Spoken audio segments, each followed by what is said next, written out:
સમયની અંદર આપણે જોઈએ છીએ કે જીવનની અંદર હંમેશા શરીરને જો તંદુરસ્ત રાખવું હોય ને તો સવારમાં વહેલા જાગી અને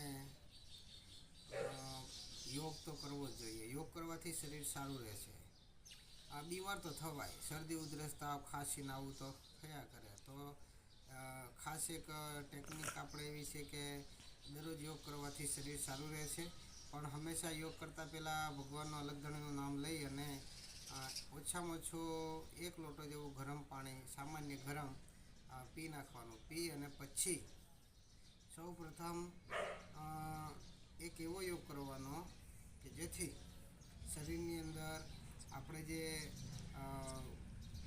લેવલ જે છે શરીરનું એ આળસ જે છે આળસ મટી જાય, ઓક્સિજન લેવલ સારું રહે, શરીરની તંદુરસ્તી સારી રહે છે. તો એના માટે આપણે જોઈએ તો આ રીતે કરવાનું. આ રીતે કરી આ રીતે જોરથી શ્વાસ લેવાનો,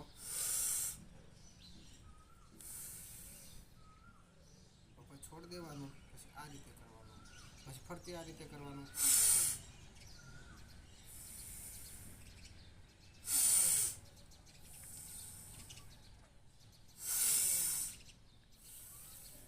આ રીતે થોડું કરવાનું. એના કર્યા પછી તમારે આ રીતે સૂઈ જવાનું.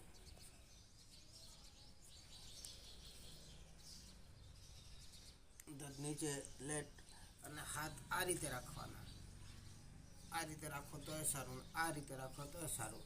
આ રીતે રાખ્યા પછી શ્વાસ ઊંડો ભરવાનો.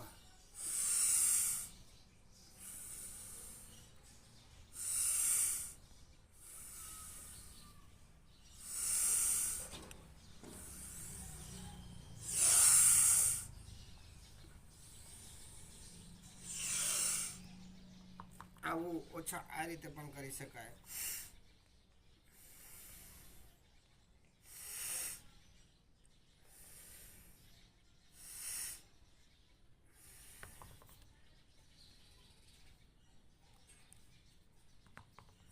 પછી સૂર્ય નમસ્કાર 3 વખત કરી દેવાનો.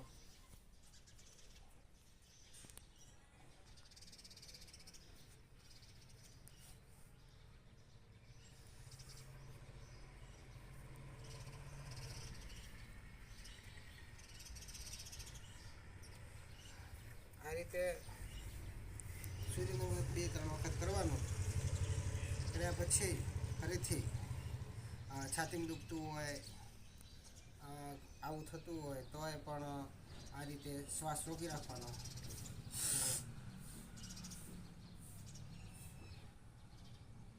આ રીતે કરવાનો, ધક્કા મારવાના, જેથી હૃદયની નીચે વાલ હોય, આ હૃદય તો એ પમ્પિંગ કરવાથી લોહી કોઈને ન ચડતું તો લોહી ચડી જાય. આપણે કોઈ વૈજ્ઞાનિક નથી, યોગિક નથી, પણ એક વર્ષોથી હું કસરત યોગ અને આવું કરું છું અને ભગવાન અલગધણી બાપાનો જાપ જપા કરીએ એટલે આવો થોડો અનુભવ થાય છે અને શરીર આપણનું સારું રહે છે. મારા પોતાના આવા અનુભવ થાય છે. એટલે ઓક્સિજન લેવલ માટે તો ખાસ આ રીતે ઓછામાં ઓછું 50 વખત કરવાનું. આ રીતે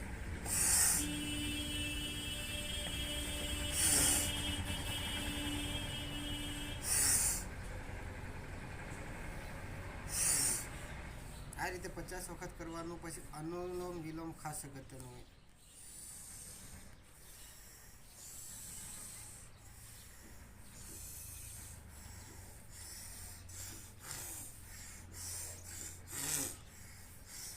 આ નાકથી જમણું અને ડાબું વારાફરતી રીતે આપણે અનુલોમ વિલોમ આપણે કરીએ તો એનાથી પણ શરીરની અંદર ઓક્સિજન લેવલ ખૂબ સારું રહે છે. પછી આ બ્રાહ્મણી પણ કરવાનું. આ રીતે પણ આપણને કરવાનું. પછી આ કર્યા પછી આમ આ રીતે પણ કરવાનું. આ શરીરની અંદર આ 5 અને આ 2 7 અહીંયા આપણે લેવલ આ રીતે કરીએ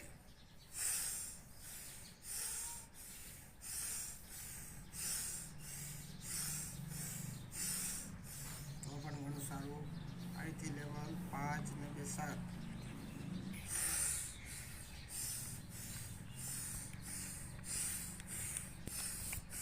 તોય ઘણું સારું. પછી તમારે 4 આંગળને પછી કરો એટલે બુદ્ધિ યાદશક્તિનું છે. આ પણ ખૂબ સરસ. અહીંથી 4 પોઈન્ટ પછી કરો તો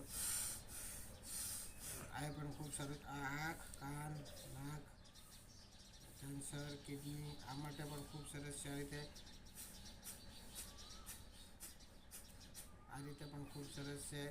પછી તમારે આ પોઈન્ટ પણ ખૂબ સરસ છે. આ રીતે પણ સારામાં સારું શ્વાસ આ રીતે નીચે ઊંધા પડી આ તો ખાસ કરવાનું, આ તો ભૂલવાનું જ નહીં. આ રીતે કર્યા પછી આ રીતે આમ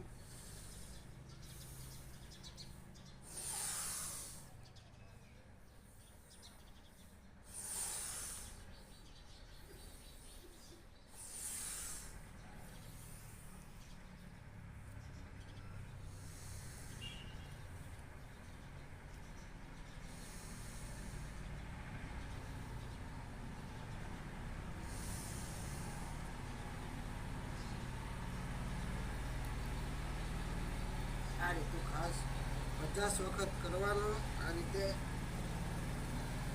આ બે હાથ અહીંયા નિરાંતે આ રીતે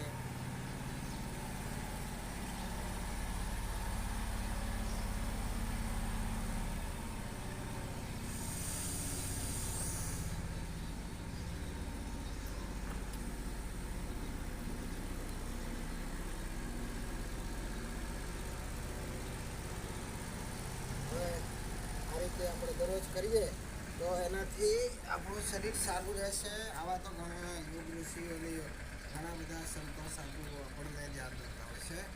આવું કરવાથી ઓક્સિજન લેવલ માટે તો ખાસ શ્વાસ જેટલો લેવાયો 3 વખત લેવાનો.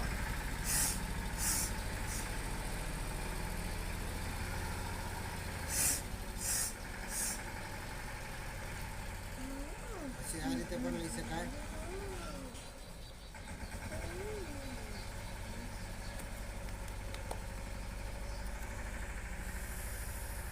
પણ આપણો ઓક્સિમીટર તમે અહીંયા આંગળી ભરાવી અને આ રીતે કરીએ તો તમને પણ ખ્યાલ આવશે. ખરેખર ઓક્સિજન એમાં પણ તમને બતાવશે. ઓક્સિજન લેવલ કેટલું છે એ પણ બતાવશે. આ રીતે ઓક્સિમીટર હાથમાં ભરાઈએ અને આપણે આ રીતે લઈએ